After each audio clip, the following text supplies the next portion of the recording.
The following program is the work of the broadcast students at the British Columbia Institute of Technology. BCIT Magazine features news stories from around the Lower Mainland which were produced over the last week.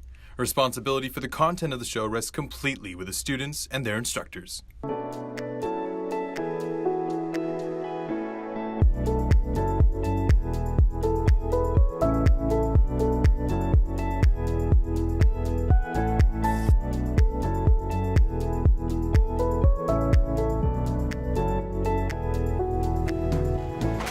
Coming up on BCIT Magazine, a new campaign to end pay parking at all BC hospitals. How some Good Samaritans are fighting the opioid crisis. And new affordable housing has been approved in Burnaby.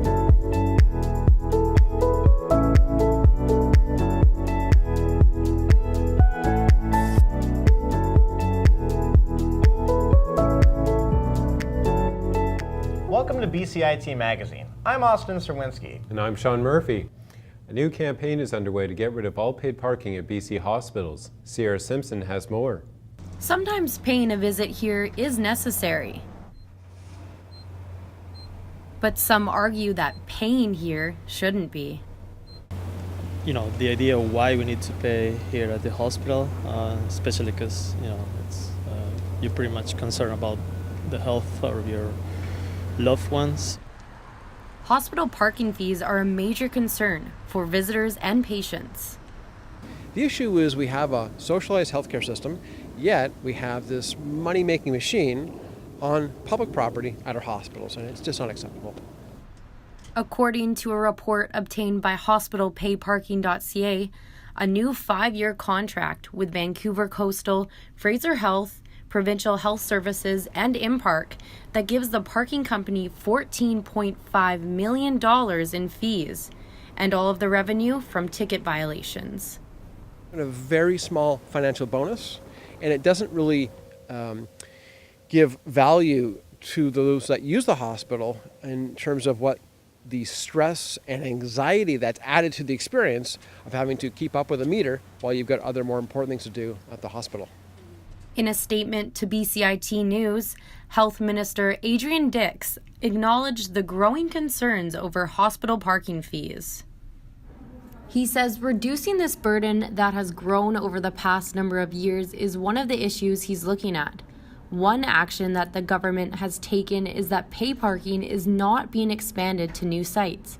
Currently, they are reviewing issues around parking across the system. But for now, hospital visitors will still have to pay the high rates before visiting their loved ones. These are people at their weakest, their sickest. They're in pain. Some people are dying, quite literally. It's not appropriate to exploit these people for money. And if there is a cost to be paid by taxpayers, then we should do it using tax law. The campaign started just last year and doesn't intend to stop until there is a change. Sierra Simpson in Richmond for BCIT Magazine. We're now joined by our reporter Sierra Simpson. Sierra, if all paid parking was abolished, would there be enough spaces to accommodate patients and their families? Yeah, so ultimately that would be up to the BC government and hospital officials, but BUS does recommend that they use a license plate technology, so that would mean that patients and visitors would go into the receptionist, give them their license plate number, and that would hopefully alleviate any unwanted parkers. And Sierra, what else is the campaign considering? Yeah, good question. Ultimately, the goal is to eliminate all paid parking at all hospitals across BC. They do believe that visitors and patients shouldn't have to stress about paying for parking while visiting hospitals.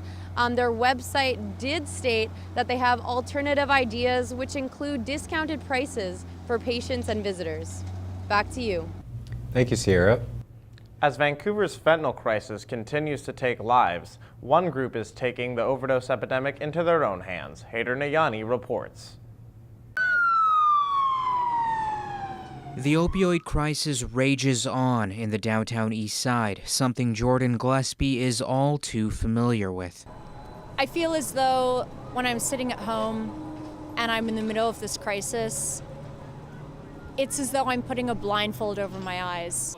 And so Jordan and her fellow street saviors take the blindfolds off, Narcan in hand, patrolling the city streets in search of any drug users who have overdosed, in need of help, and handing out food, socks, and clean needles along the way. And with my own addiction, and being in recovery, I kind of took the initiative to go to a meeting that City Hall had called, and at the end of that meeting, I went up to a firefighter and a paramedic, and I said, what can I do? I've gotten naloxone training, and the answer I got kind of was the same thing from everybody. Oh, you guys, you don't want to get involved in this. The Friday, Saturday, and Sunday, they had 11 deaths in the downtown east side on the street. And that was the last straw. City Council recently approved a plan to start giving opioid users safe drugs. The numbers demanded it. A total of 1,486 deaths in 2018 and 1,450 in 2017. That's approximately a tenfold increase compared to just a decade ago. But for Jordan, the stats only tell part of the story. Numbers on a page sometimes don't mean anything, but when you see the faces, that's when it becomes real. Hayder Nayani, BCIT Magazine. A new affordable housing project will be built in Burnaby, and for many it's been a long time coming. Our reporter Ash Murney has more. Burnaby's largest care facility, the Hall Towers, is getting a makeover. The two towers have been home to seniors and people with disabilities since the 70s. Burnaby MLAs and Mayor Mike Hurley announced the city will redevelop the towers and the surrounding area without raising the rent. This MLA was proud of the province's contribution. Our government is making the largest investment in affordable housing in BC's history, more than $7 billion. That will see tens of thousands of new homes built in the next 10 years. The vacant lot next door will be the future home of a new tower. Some residents think it's about time the city invested in redeveloping aging buildings. Well, this building here was built 40 years ago, so they've been wanting to, basically, they have to take it down. It is not seismically safe. It's got its own issues. There have been problems with it, but, for a building that's old, it's still hanging on. Others are excited and thankful for the new project. Well, I think it's a very good plan. This has been a long time coming, but I think in the long run it's going to be benefit to all the residents of BC Housing. Yeah, and we've been waiting for something like this for a long time, for many years. Now it's finally happened, so I'd like to thank the city of Burnaby, and the BC Housing people who all made this thing possible. Thank you. I really appreciate it. Thank you. People living at the Hall Towers will remain in their homes during construction. Once the project is complete, they'll have a choice to stay put or move into the redeveloped housing. Ash Murney, Burnaby, BCIT Magazine. Coming up after the break, some West Vancouver business owners are saying no thanks to proposed bus route. And an off-leash dog park in East Vancouver gets the green light.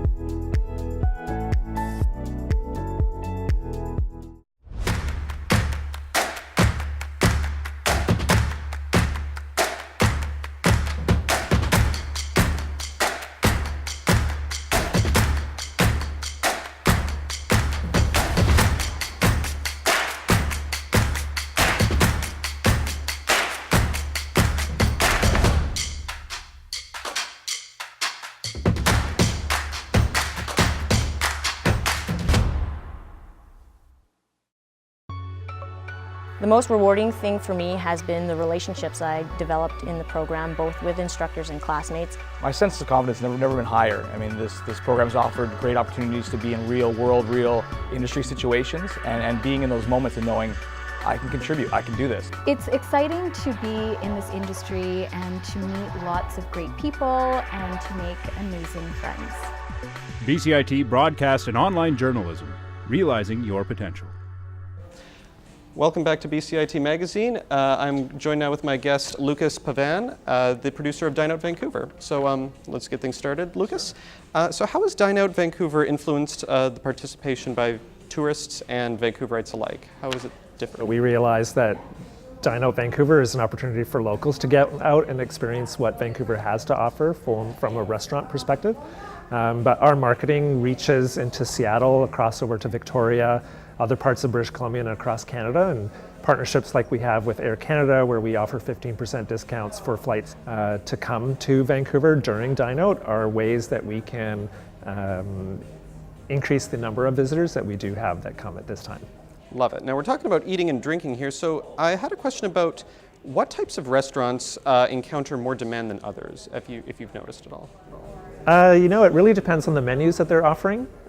We have restaurants that offer 3-course or more dinners or lunches and brunches at $15, $25, $35, and $45. Tastes change every year, so it really depends on what the visitor is looking for. I looked at tons of different restaurants. I looked at Simpson, Hawksworth, all these places, and it seems like no matter what, they're always sold out at 7 p.m. for reservations. What is it with Vancouverites wanting to eat dinner exactly at 7 p.m.? Well, restaurants can limit the number of reservations that they make available online, and you might choose to dine earlier or take the last seating later on in the evening to really maximize your opportunity of getting into that restaurant that you want to get to. Perfect. And is there anything else that you think is something people might not know about Dine Out Vancouver that is sort of like missed opportunity for information? I think the general sense that Dine Out is about 3-course dinners at restaurants is well known. We do have a number of other culinary experiences that are on offer, everything from neighborhood food tours to wine dinners and that sort of thing. So I think the events component is a little bit of a well-kept secret, and those do offer really unique experiences for those people that have an interest in food and drink. All right, well, thank you very much. Thank you very much for watching our interview for BCIT Magazine, and appreciate talking to Lucas Pavan today. Thank you very much, sir. You're welcome. Welcome to a very delicious edition of Community Calendar. For starters, Dine Out Vancouver is on for one more week. The annual food festival includes over 300 restaurants, wineries, breweries, and includes 17 days of dining, food-focused events, and experiences to get the best flavors out of the city. Dine Out Vancouver runs until February 3rd. Chinese New Year is just around the corner, and what better way to usher in the Year of the Pig than with food? The Gordon Neighborhood House is hosting a free class where folks can learn to fill, wrap, and cook dumplings. The event is going to be on Saturday, February 2nd from 2 till 4. On to dessert. The 9th annual Vancouver Hot Chocolate Festival brings nearly 30 participating locations and 74 unique chocolate drinks to combat Old Man Winter. The event runs until February 15th. And that's your BCIT Community Calendar. Stay hungry, Vancouver. The iconic East Van Cross may be moving, leaving some residents unhappy. Sierra Simpson has more. Some East Vancouver residents call it a monument, a historic piece that has been overlooking this neighborhood for years. I think it very quickly became iconic for the East Side, kind of unifying the neighborhood, giving it an identity, and you see it all over the place. The sign was erected in 2010, but now that the City of Vancouver has approved construction for a 10-story building being put up on this site, the sign faces a chance of being moved. But I think it should stay where it is. It's like a landmark. I don't know. I walk a lot, so I notice it and I see it, and then I know how long it's going to take me to get places. The City of Vancouver recently approved Nature's Path Foods' proposal to construct its global headquarters at the site. It's visible from so many different points, the high point of this park, most of the neighborhood, the SkyTrain. And we give in so much to developers that I think there's got to be enough room for a building to go somewhere else. There has been discussion of putting the cross on top of the new building, moving it to a new location, or leaving the cross where it is, but having some of its views obstructed. Yeah, I guess it'd be kind of not great if it went on top of a building. It would change the overall steeze of it, but yeah, it's pretty essential to this area, I guess, so that's kind of sad. A report to the Development Permit Board states, the city and the artist were aware that this land would be developed at the time the work was cited. City public art staff have been meeting with the developer of the project for more than a year, advising on sightlines and other considerations. The city says the decision for the piece will be made within the next few months, and they plan to notify the public prior to the cross being moved. Sierra Simpson in Vancouver for BCIT Magazine. The possibility of a new bus lane in West Vancouver has some business owners up in arms. Jesse Day has the story. Traffic along West Vancouver's Marine Drive is notorious among residents. Some of those residents are now fighting against something they think will only make the problem worse: a designated bus-only lane. The lane was proposed by Translink to ease traffic and promote people traveling to the area. Some local business owners think it will do just the opposite. It's going to cause congestion, so people will go up side streets such as 11th and 13th Street, and they will avoid the business district altogether. And without people driving along, they won't notice your sign, and instead of going to Mangia Bevi for dinner, or going to Carmela's for dinner, or going to Chez Michel for dinner, they may well go to Park Royal, or they may go somewhere else. Translink says having a bus-only lane won't be a problem because it will encourage people to take transit instead of driving, thus decreasing traffic. B-lines are known to drive ridership, encourage people to get into transit. You can imagine a big, long, articulated bus can carry about 100 people. If you put those people into individual cars, you'd have a lot of people clogging up the road.